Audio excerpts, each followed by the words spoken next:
Okay, so this is only one of the images that I managed to take of the lunar eclipse. And as you can see here, there is the moon. You can really see the redness of it. But I also took a photo of the moon through my telescope. It is this one. It's actually not that bright, as you can see in this video.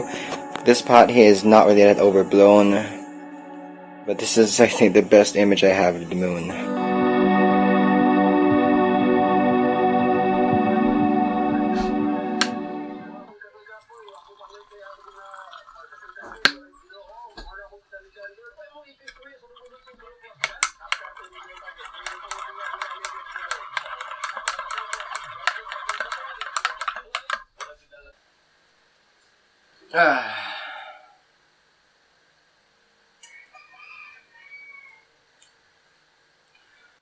Okay guys, so in today's video, I'll be photographing the total lunar eclipse that will happen tonight.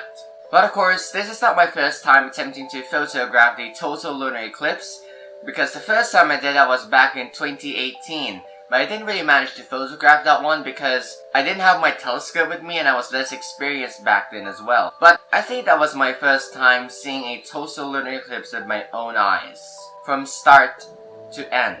And you could really see the blood red color of the moon itself, as the Earth's shadow is being casted on the moon. So that was around 3 years ago, so right now I have my chance to photograph another one. And hopefully this time I will be able to photograph the total lunar eclipse, because a total lunar eclipse is something that doesn't happen all the time. Also, by the way, tomorrow's total lunar eclipse will also coincide with a supermoon, so it's not going to be any typical total lunar eclipse. And it's going to be called the blood supermoon eclipse, so there's that. And it also doesn't happen all the time.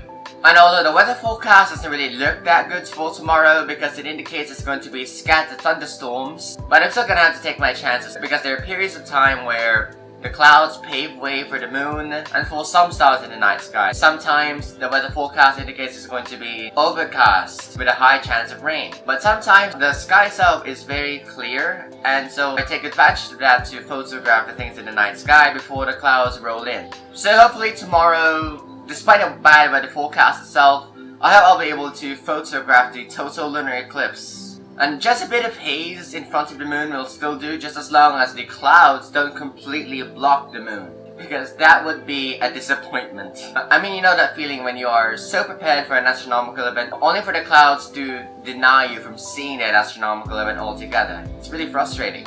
But of course I can't control the weather, so I'm just gonna have to accept it. But if I can't photograph the total lunar eclipse tomorrow, then the next one will be on November the 8th, 2022, so it's next year. So I'm gonna have to wait a long time after tomorrow if I can't photograph it tomorrow. So obviously I'm gonna use my telescope for this, with my DSLR camera attached to my telescope, so that I will be able to photograph a lot of detail of the moon as when the lunar eclipse takes place. Much like those lunar eclipse images that you could see online, with just the moon in the frame undergoing totality. But of course I'm also planning to add a foreground to the image. So I'm not just gonna take one composition, but also two compositions. And so I've already released a video as to how you can further enhance your editing of the moon, and you can also use that same method that I used in that previous video of mine to make your lunar eclipse images pop a little bit more. But if you want to get a bit more creative, you can create a lunar eclipse image sequence with a series of images of the moon as the moon goes through the different stages of a lunar eclipse, from start and the end of that lunar eclipse. And I also already posted a video as to how you can do that. And although that video of mine where I showcase how you can create an image sequence is about how you can create a solar eclipse image sequence, you can use the same method to create a lunar eclipse image sequence if you want to get a bit more creative with your astrophotography. So pretty much this is where I'll be photographing the total lunar eclipse for tomorrow, especially in this small area here.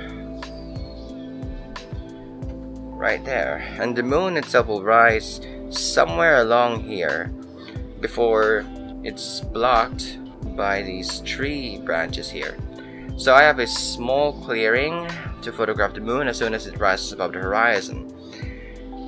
And yeah, it's still very cloudy though, but hopefully things will turn out differently for tomorrow. And that is the foreground that I'm planning for my second composition, with the foreground in it instead of just the moon in the image, without the tree branches themselves, especially these tree branches. That's what I'm talking about. So in the meantime, while waiting for the total lunar eclipse for tomorrow, I'm gonna have to diminish my excitedness today so that I won't be too excited for tomorrow's total lunar eclipse. Otherwise, I'd be disappointed in case things go south from there. So to those of you who might wonder, a total lunar eclipse happens when the Earth goes in between the Moon and the Sun, and the Earth blocks all of the direct light coming from the Sun itself and engulfs the Moon in the Earth's shadow, especially the innermost and darkest part of the shadow called the umbra. And the Moon turns red during a total lunar eclipse because the only light on the lunar surface is filtered by the Earth's atmosphere, which is very good at scattering blue light but is very terrible at scattering red light, which is what gives the Moon its blood red color during a total lunar eclipse.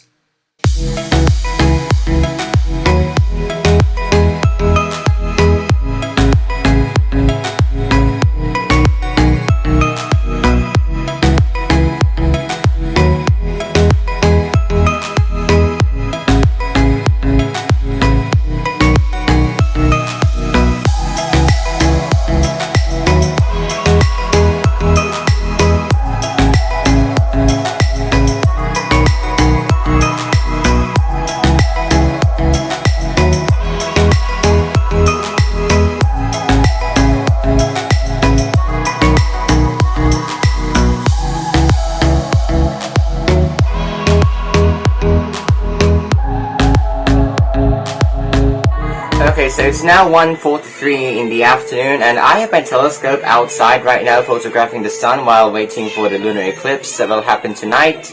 Shh, wait up. Sorry, my cats are just constantly calling out to me. But I am now photographing the sun right now because I am because I have a personal project where I am creating a sun time-lapse where the sunspots on the sun move across the sun's surface as the days go by. At least that is my idea for a sun time-lapse. And I'm sweating a lot right now because it's quite hot out here, and yeah, the sky itself pretty much cleared out and there are very little clouds anyway, so I have high hopes for tonight that I'll be able to photograph the lunar eclipse very clearly, so hopefully it's gonna stay the same way and the clouds don't roll in and obscure the moon. So pretty much this is what I managed to get of the sun, and if we zoom in here, as you can see, those two dark spots on the surface of the sun, those are two clusters of sunspots. That perfectly coincides with what is on the sun right now as seen by the SDO satellite by NASA. So I'm taking 1-minute recordings of the sun right now instead of a series of images because there's not really much to capture in the surface of the sun, especially the photosphere, because don't forget I can only capture the photosphere, not the chromosphere where most of the detail is, because I don't have the equipment and the filters necessary to capture the sun's chromosphere. And the only things that I'll be able to capture are some sunspots here and there, and besides those, nothing else. And besides though, when I attempted to photograph the sun in the same way as to what you would do when you want to get a lot of detail in the lunar surface, which is to take a series of images and then stack them later on using softwares like AutoStackit, it just won't work for me when it comes to a series of images, but it works when it comes to video. So, which is why I'm sticking to video right now instead of taking a series of images, because the last time I did that, the stacked image is just messed up. But of course, the situation for some of you may be different, but this one is just for me.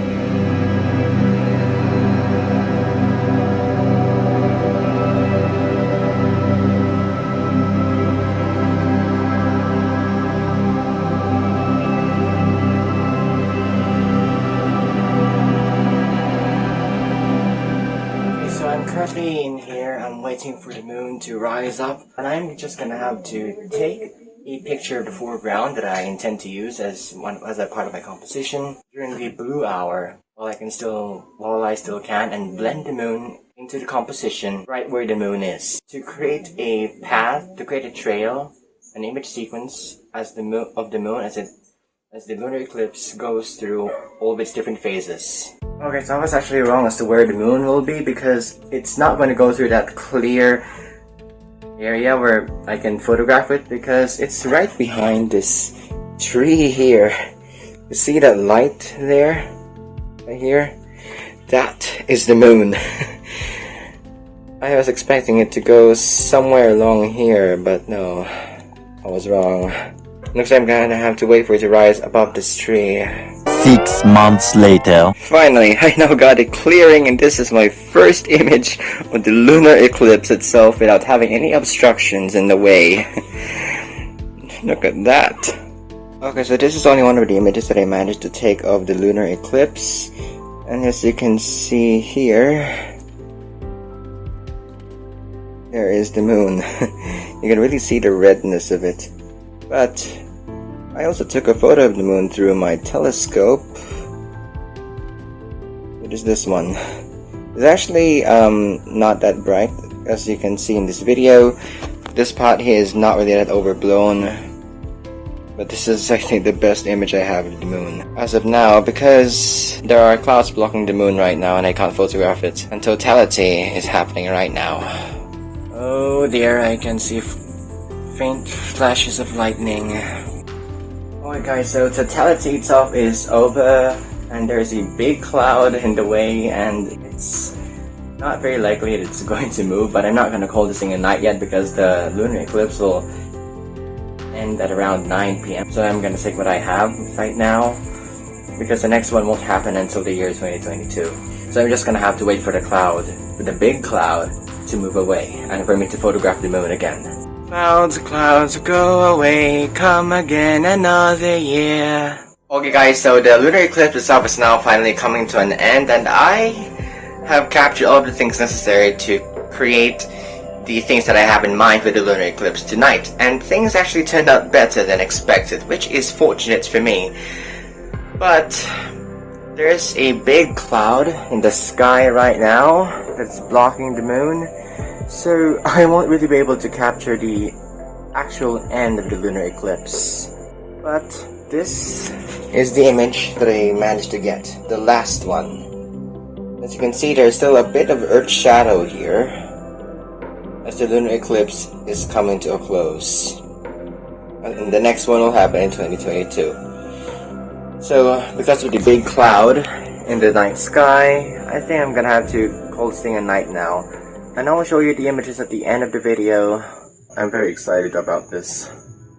So yeah, pretty much, despite the constant obstructions of the clouds, I still got all of the things I needed to create the compositions I have in mind. Unfortunately, I was never able to capture the very end of the eclipse itself, since the big angry cloud that came out of nowhere never cleared out, and it rained minutes later. Nonetheless, I managed to create 5 compositions from the data I got from the night of the eclipse. And that includes this image sequence composite of the lunar eclipse as it went through its different phases. The foreground was captured a few minutes after the blue hour, and the moon was blended in later on.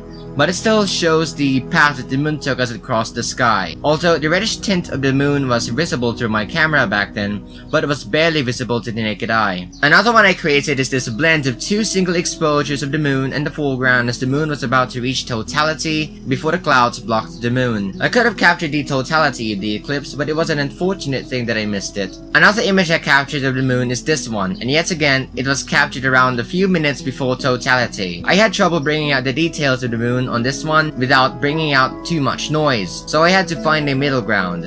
It was also when I started processing this image that it made me realize just how difficult getting a good close-up of a lunar eclipse through a telescope can be, especially when you don't have a star tracker and you have to deal with all of that noise. It was because of that noise that I had to resort to stacking, but I didn't capture enough frames since, of course, the lunar eclipse was moving through its different phases, so I ended up with this instead. Another composition I managed to create is this image sequence of the moon itself, along with another image sequence as well. I wanted to make the most out of the lunar eclipse, so I had to be more creative. Creating the first image sequence was quite a pain due to my slow computer and the fact that Photoshop kept on being unresponsive, so it took me longer to process the image sequence compositions. Lastly, I also created a short time-lapse of the lunar eclipse as it went through its different phases. Since I wasn't able to capture the earlier parts of the eclipse because it was blocked by a big tree in my neighborhood, this was all I got.